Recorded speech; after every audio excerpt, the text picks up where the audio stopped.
सुखी मीन जे नीर अगाधा, जिम हरि शरण न एकऊ बाधा। जैसे मछली अथाह जल में रहकर सुख का अनुभव करती है, ठीक उसी प्रकार यदि मिथुन राशि वाले जातक ईश्वर का आश्रय लेंगे, ईश्वर के बताए हुए रास्ते पर चलेंगे और धर्म पुण्य के कार्य करेंगे तो मिथुन राशि वाले जातकों के लिए देवगुरु बृहस्पति का यह महाराशि परिवर्तन, जो कि 12 साल बाद उनकी उच्चस्थ राशि कर्क में 19 अक्टूबर 2025 से होने जा रहा है, उन मिथुन राशि वाले जातकों को देवगुरु बृहस्पति के इस महाराशि परिवर्तन गोचर अवधि में विशेष शुभ फलों की प्राप्ति होती रहेगी। साथियों नमस्कार, मैं RS खरे अपने चैनल मातु पित्त ज्योतिष ज्ञान के माध्यम से आप सभी दर्शकों का हार्दिक अभिनंदन स्वागत करता हूं। इस वीडियो में हम देवगुरु बृहस्पति के राशि परिवर्तन की चर्चा करने जा रहे हैं, क्योंकि देवगुरु बृहस्पति मिथुन राशि वाले जातकों की राशि से द्वितीय भाव कर्क राशि में 19 अक्टूबर 2025 से गोचर करने जा रहे हैं और 3 दिसंबर 2025 तक देवगुरु बृहस्पति का गोचर कर्क राशि में ही रहेगा। देवगुरु बृहस्पति ज्योतिष में शुभ नैसर्गिक ग्रह हैं। धर्म, धन, ज्ञान, नौकरी, विवाह, संतान, सुख, सौभाग्य एवं पूर्ण उत्थान के कारक ग्रह हैं। जब भी देवगुरु बृहस्पति शुभ गोचर करते हैं तो जातकों को विशेष शुभ फलों की प्राप्ति कराते हैं। यहाँ भी देवगुरु बृहस्पति द्वितीय भाव में गोचर करेंगे अपनी उच्चस्थ राशि कर्क में, और देवगुरु बृहस्पति का दूसरे भाव में, 5वें भाव में, 7वें भाव में, 9वें भाव में और 11वें भाव में गोचर बेहद शानदार माना गया है। और उसी तारतम्य में देवगुरु बृहस्पति मिथुन राशि वाले जातकों के द्वितीय भाव में गोचर करने जा रहे हैं। अतः मिथुन राशि वाले जातकों को विशेष शुभ फलों की प्राप्ति देवगुरु बृहस्पति इस गोचर अवधि में कराते रहेंगे। अब यहाँ पर द्वितीय भाव है, यह द्वितीय भाव है और कर्क राशि है और देवगुरु बृहस्पति का गोचर 19 अक्टूबर से यहाँ पर होगा। तो देवगुरु बृहस्पति यहाँ गोचर करते हुए आपको अनेक तरह से लाभ देने का कार्य करेंगे। अब प्रश्न यहाँ पर यह उठता है कि मिथुन राशि वाले जातक करोड़ों की संख्या में है, तो क्या सभी को लाभ प्राप्त होंगे? क्या सभी को देवगुरु बृहस्पति शुभ फल देंगे? नहीं। क्या सभी को अशुभ फल देंगे? नहीं। कुछ मिथुन राशि वाले जातकों को शुभ फलों की प्राप्ति होगी तो कुछ मिथुन राशि वाले जातकों को अशुभ फलों की प्राप्ति होगी, और यह शुभ और अशुभ फलों की प्राप्ति निर्भर करेगी मिथुन राशि वाले जातकों की जन्म कुंडली में देवगुरु बृहस्पति की स्थिति पर, कि जन्म कुंडली में देवगुरु बृहस्पति कैसे हैं, शुभ हैं या अशुभ हैं। यदि देवगुरु बृहस्पति अपनी उच्च राशि कर्क में स्थित हैं, अंश बल में ठीक है, सूर्य के साथ अस्त नहीं है, मकर राशि में नीचस्थ नहीं है और अच्छे भावों में गोचर कर रहे हैं और अच्छे ग्रहों की शुभ दृष्टि है, तो निश्चित रूप से देवगुरु बृहस्पति इस महाराशि परिवर्तन गोचर अवधि में उन मिथुन राशि वाले जातकों को बेहद शुभ परिणाम देते रहेंगे। और जिन मिथुन राशि वाले जातकों की जन्म कुंडली में देवगुरु बृहस्पति की स्थिति कमजोर है, देवगुरु बृहस्पति नीचस्थ हैं, देवगुरु बृहस्पति अस्त हैं और लग्न के लिए अकारक हैं, तो उन वृषभ राशि वाले जातकों के लिए देवगुरु बृहस्पति का गोचर शुभ फल अपेक्षाकृत कम मात्रा में ही प्राप्त होगा। किंतु यहाँ पर यह महाराशि परिवर्तन है, देवगुरु बृहस्पति उच्चस्थ स्थिति में गोचर करेंगे तो यहाँ पर सभी मिथुन राशि वाले जातकों को कुछ न कुछ अच्छे फल देने का कार्य निश्चित रूप से करेंगे। तो यहाँ पर देवगुरु बृहस्पति गोचर करते हुए 3 भावों पर दृष्टिपात करेंगे। देवगुरु बृहस्पति की 3 दृष्टियां होती हैं, 5वीं दृष्टि, 7वीं दृष्टि, 9वीं दृष्टि। और देवगुरु बृहस्पति जिन जिन भावों पर दृष्टि डालते हैं या दृष्टिपात करते हैं, उन भावों के कारकों से विशेष शुभ फल दिलाने का कार्य देवगुरु बृहस्पति करते हैं। अब यहाँ पर देवगुरु बृहस्पति सेकंड हाउस में गोचर करते हुए 5वीं दृष्टि, 1, 2, 3, 4, 5, 5वीं दृष्टि 6वें भाव पर रखेंगे। और 6वें भाव के स्वामी कौन है? मंगल देव हैं, जो देवगुरु बृहस्पति के परम मित्र हैं। अतः यहाँ पर देवगुरु बृहस्पति अच्छे फल देने का कार्य करेंगे। यह भाव रोग, ऋण, शत्रु, सेवा का है। तो रोग यदि चले आ रहे हैं तो धीरे धीरे उनमें आराम मिलेगा, शत्रु हैं परास्त होंगे, और कोई कर्जा आपके द्वारा यदि लिया गया है तो वह कर्जा धीरे धीरे चुकने लगेगा, क्योंकि देवगुरु बृहस्पति का द्वितीय भाव धन भाव में गोचर होगा और उच्चस्थ स्थिति में गोचर होगा। तो देवगुरु बृहस्पति यहाँ पर धन दिलाने का कार्य करेंगे। देवगुरु बृहस्पति अपने स्वयं के पुनर्वसु नक्षत्र से गोचर कर रहे हैं। यह बेहद सुंदर स्थिति है देवगुरु बृहस्पति की, क्योंकि अपनी उच्च की राशि में गोचर करना और अपने शुभ नक्षत्र पुनर्वसु से गोचर करना। पुनर्वसु का मतलब है पुनः पुनः, यानी बार बार, वसु माने धन संपत्ति। तो देवगुरु बृहस्पति क्या करेंगे, इस गोचर अवधि में बार बार धन और संपत्ति प्राप्त कराते रहेंगे। आपके संपत्ति के योग बनाने का कार्य देवगुरु बृहस्पति निश्चित रूप से करेंगे, यदि आपकी जन्म कुंडली में देवगुरु बृहस्पति की स्थिति मजबूत है तब। और ये छठवां भाव, ये सेवा का भी भाव है। सेवा सरकारी भी हो सकती है, प्राइवेट भी हो सकती है, आपका छोटा बड़ा रोजगार भी हो सकता है, सामाजिक सेवा भी हो सकती है। आप जो भी कार्य कर रहे हैं वो कार्य आपका कैसे प्रारंभ हुआ और क्यों हुआ, उन सब के कारक छठवें भाव के स्वामी मंगल देव हैं यहाँ। और देवगुरु बृहस्पति की शुभ दृष्टि है, तो जो जातक इस अवधि में किसी भी कॉम्पिटिटिव एग्जाम में बैठेंगे उनकी सफलता के योग बनेंगे। देवगुरु बृहस्पति की सप्तम दृष्टि 1 2 3 4 5 6 7, सप्तम दृष्टि कहाँ पर? अष्टम भाव पर है। अष्टम भाव काय का है? जमीन के नीचे की चीजों का है, हिडन गुप्त चीजों का भाव है, रहस्यों का भाव है, सीक्रेट चीजों से देखते हैं, या जो चीजें हिडन हैं उनका भाव है। डूबे हुए धन को इससे देखते हैं। यदि आपने किसी को कर्जा दिया है और वह प्राप्त नहीं हो रहा था, या आपका कोई धन सरकारी प्राइवेट कहीं भी फंसा है, इस गोचर अवधि में उसके प्राप्त होने के योग बने हुए हैं यदि आप प्रयास करते रहेंगे तो। यह अचानक चीजों का भाव है, यह ज्योतिष का भाव है, गूढ़ ज्ञान का भाव है, और एकाएक घटनाओं का भाव है, अचानक सूचनाओं का भाव है, जीवन में आमूल चूक परिवर्तन का भाव है।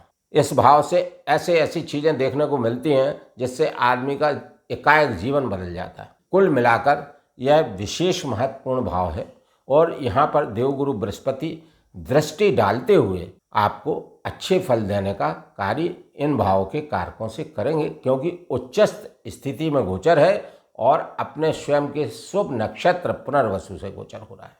अब देवगुरु बृहस्पति की नवम दृष्टि 7 8 9, नवम दृष्टि कहाँ पर है? आपके कैरियर भाव पर।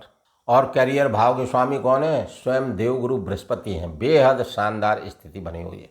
यहाँ पर मैं अपने प्रिय दर्शकों से विनम्र अनुरोध करता हूँ कि इस वीडियो में मेरे द्वारा अब तक दी गई जानकारी यदि आपको अच्छी लगी हो तो कमेंट्स में जय श्री राम, जय श्री हनुमान लिखना ना भूलें। साथ ही चैनल को लाइक, सब्सक्राइब एवं शेयर करना भी न भूलें। देवगुरु बृहस्पति की नवम दृष्टि कैरियर भाव पर, बेहद शानदार स्थिति है, क्योंकि देवगुरु बृहस्पति अपने घर पर दृष्टिपात कर रहे हैं। मीन राशि देवगुरु बृहस्पति की राशि है। मीन राशि के स्वामी स्वयं देवगुरु बृहस्पति हैं, और यहाँ से नवम दृष्टि से अपने घर को देख रहे हैं, यानी कैरियर भाव के स्वामी देवगुरु बृहस्पति का अपने कैरियर भाव में 10th हाउस में उच्चस्थ स्थिति में गोचर करते हुए दृष्टिपात करना और शुभ नक्षत्र में रहते हुए दृष्टिपात करना बेहद शानदार स्थिति है। देवगुरु बृहस्पति केंद्र भाव में जब भी गोचर करते हैं या केंद्र भाव पर दृष्टिपात करते हैं तो जातक को विशेष शुभ फलों की प्राप्ति कराते हैं, और जब स्वयं के घर को देख रहे हैं तो कैरियर में बेतहाशा उन्नति के योग इस गोचर अवधि में बने हुए हैं। यद्यपि मैं यहाँ पर देवगुरु बृहस्पति के महाराशि परिवर्तन की चर्चा कर रहा हूँ, किंतु नवम दृष्टि कैरियर भाव पर होने से और कैरियर भाव में वर्तमान में शनिदेव महाराज गोचर कर रहे हैं। और शनिदेव महाराज कहाँ गोचर कर रहे हैं? देवगुरु बृहस्पति के घर पर गोचर कर रहे हैं और कैरियर भाव में गोचर कर रहे हैं, और देवगुरु बृहस्पति के ही पूर्वा भाद्रपद नक्षत्र से गोचर कर रहे हैं। विशेष स्थिति बनी हुई है। देवगुरु बृहस्पति की उच्चस्थ स्थिति रहते हुए नवम दृष्टि से कैरियर भाव पर दृष्टि का होना, उनके घर पर होना, और उसके बाद में शनिदेव का यहाँ पर गोचर होना और देवगुरु बृहस्पति की दृष्टि शनिदेव पर होना और शनिदेव का देवगुरु बृहस्पति के पूर्वा भाद्रपद नक्षत्र से गोचर होना, बेहद शानदार स्थिति बनी हुई है। यहाँ पर देवगुरु बृहस्पति और शनिदेव महाराज दोनों ही ग्रह आपको लाभ दिलाने का कार्य करेंगे। अब यहाँ पर काल पुरुष की कुंडली में कैरियर भाव के स्वामी कौन है? शनिदेव महाराज। और शनिदेव महाराज मिथुन राशि वाले जातकों के कैरियर भाव में ही गोचर कर रहे हैं और मीन राशि में गोचर कर रहे हैं। मीन राशि का चिन्ह मत्स्य है, मछली है। इसीलिए वीडियो प्रारंभ होने से पहले मैंने बताया है कि सुखी मीन जे नीर अगाधा और जिम हरि शरण न एको बाधा। जैसे मछली अथाह जल में रहकर सुख का अनुभव करती है, ठीक उसी प्रकार जो मिथुन राशि वाले जातक ईश्वर का आश्रय लेंगे, ईश्वर के बताए हुए रास्ते पर चलेंगे, क्योंकि शनिदेव कर्म, न्याय और अनुशासन के कारक ग्रह हैं और शनिदेव महाराज के बताए हुए रास्ते पर चलेंगे, क्योंकि ये न्यायाधीश हैं, सर्वोच्च न्यायाधीश हैं पूरे जगत के। तो यहाँ पर यदि आप अपने कैरियर में कड़ी मेहनत करेंगे, आपको कैसा काम करना है? मेहनत करना, you have to work hard. उसके बाद में ईमानदारी से कार्य करना, अनैतिक कार्यों से बचना और आपको सात्विकता रखना है। सात्विक विचार होना चाहिए आपके, लोगों के प्रति आपका व्यवहार उदारपूर्ण हो, क्योंकि शनिदेव महाराज मजदूर वर्ग के, लेबर वर्ग के रिप्रेजेंटेटिव हैं, उनको रिप्रेजेंट करते हैं, उनके प्रतिनिधि हैं। तो जो लोग इस गोचर अवधि में लेबर क्लास, मजदूर क्लास के लोगों के लिए कार्य करेंगे, कोई भी सेवा किसी भी रूप में उनकी मदद करेंगे, तो शनिदेव महाराज के विशेष कृपा पात्र बने रहेंगे। यद्यपि शनिदेव दशम भाव में केंद्र स्थान में अच्छी स्थिति में गोचर कर रहे हैं, क्योंकि शनिदेव महाराज स्थान बली होते हैं और दशम भाव में गोचर करके ये आपके कैरियर को ऑलरेडी मजबूत करने का कार्य कर रहे हैं। कुल मिलाकर देवगुरु बृहस्पति की दशम भाव में शुभ दृष्टि का होना, शनिदेव महाराज का गोचर देवगुरु बृहस्पति के नक्षत्र से होना बेहद शानदार स्थिति है। कैरियर में उन्नति के पूरे योग इस गोचर अवधि में बने हुए हैं। अब देवगुरु बृहस्पति 12 नवंबर 2025 से बकरी होंगे और 3 दिसंबर 2025 तक यहीं कर्क राशि में बकरी रहेंगे। अब जब कोई भी ग्रह बकरी होता है तो उसका चेष्टा बल बढ़ जाता है, तो यहाँ पर देवगुरु बृहस्पति का भी 12 नवंबर 2025 से चेष्टा बल बढ़ जाएगा। चेष्टा बल का मतलब परिणाम देने की क्षमता में वृद्धि का होना, फल देने की क्षमता में कई गुना वृद्धि का होना। अब यहाँ पर और पावरफुल हो जाएंगे अपने फल देने को। लेकिन जब कोई भी ग्रह वक्री होता है तो वह अपने से एक घर पहले का फल देता है, यानी यहाँ पर आपकी राशि का फल भी देवगुरु बृहस्पति 12 नवंबर 2025 से देने का कार्य करेंगे। जो भी कार्य देवगुरु बृहस्पति द्वारा यहाँ पर रहते हुए छूट गए थे, वो सभी कार्य देवगुरु बृहस्पति इस वक्री काल में पूर्ण करेंगे। तो आपको क्या करना है? यह जो वक्री अवधि का समय होता है किसी भी ग्रह के लिए, यह एक ऐसा पीरियड है कि आपको आत्म मंथन करना है, क्योंकि यहाँ पर 50% फल यहाँ की भी देंगे और 50% यहाँ कर्क राशि में गोचर करते हुए देंगे, क्योंकि कैरियर भाव के स्वामी कौन है? देवगुरु बृहस्पति हैं, मीन राशि है और मीन राशि का चिन्ह मत्स्य है। जैसा मैंने पूर्व में बताया, तो आपको ईश्वर के प्रति आस्था रखना है, उनके बताए हुए नियमानुसार चलना है, धर्म कर्म का कार्य करना है। इस बकरी अवधि में जितना ये सब चीज़ें आप कर पाएंगे तो आप निश्चित रूप से इस बकरी अवधि में देवगुरु बृहस्पति से और अधिक शुभ फल प्राप्त करते रहेंगे। कुल मिलाकर बकरी अवधि में देवगुरु बृहस्पति और अधिक तीव्रता, इंटेंसिटी से फल देने का कार्य करेंगे। अब देवगुरु बृहस्पति यहाँ गोचर करते हुए द्वितीय भाव को, पंचम दृष्टि छठवें भाव पर, सप्तम दृष्टि अष्टम भाव पर और नवम दृष्टि 10वें भाव पर, 1, 2, 3, 4 और यहाँ पर रोजगार भाव के स्वामी है 5 और बकरी होंगे तो एक घर पहले का फल देंगे, यानी 6 भावों को प्रभावित करने का कार्य करेंगे। 6 भाव एक्टिवेट होंगे। इनके एक्टिवेशन से, इन 6 भाव के कारकों से आपको लाभ दिलाने का कार्य करेंगे। सप्तम भाव के स्वामी है, यह धनु राशि है। देवगुरु बृहस्पति 2 राशियों के स्वामी है, धनु राशि और मीन राशि, और सप्तम भाव के स्वामी है, यह इनकी धनु राशि है। मूल त्रिकोण राशि है। यहाँ पर देवगुरु बृहस्पति जब भी दृष्टिपात करते हैं या गोचर करते हैं विशेष शुभ फलों की प्राप्ति जातकों को कराते हैं, किंतु यहाँ पर देवगुरु बृहस्पति की कोई दृष्टि नहीं है। लेकिन इस भाव के मालिक देवगुरु बृहस्पति शुभ नक्षत्र में गोचर कर रहे हैं, शुभ गोचर कर रहे हैं, उच्चस्थ स्थिति में गोचर कर रहे हैं, तो ये 7वें भाव से भी आपको अच्छे फल देने का कार्य करेंगे। यह दाम्पत्य जीवन का भाव है, ये रोजगार का भाव है, दैनिक रोजगार से इसको देखते हैं, और पार्टनरशिप का भाव है, कई चीज़ों का भाव है। एक तरीके से इसको कैरियर भाव से भी देखते हैं, क्योंकि कैरियर भाव दशम कहलाता है, कर्म भाव। और यहाँ से जब 10 गिनते हैं तो यहाँ आता है 1 2 3 4 5 6 7 8 9 10, तो 10, तो कैरियर भाव भी इसको एक तरीके से आप कह सकते हैं। कुल मिलाकर यह एक विशेष महत्वपूर्ण भाव है, और इस भाव के कारकों से भी देवगुरु बृहस्पति आपको अच्छे शुभ फल देने का कार्य करेंगे। मेरे कहने का मतलब यह है कि देवगुरु बृहस्पति का यह राशि परिवर्तन 19 अक्टूबर 2025 से 3 दिसंबर 2025 तक विशेष शुभ फलदायी बना हुआ है। इसका लाभ मिथुन राशि वाले जातक उठा सकते हैं। और यहाँ पर जब बकरी रहेंगे देवगुरु बृहस्पति आपकी राशि में, तो आपको अच्छा ज्ञान देंगे।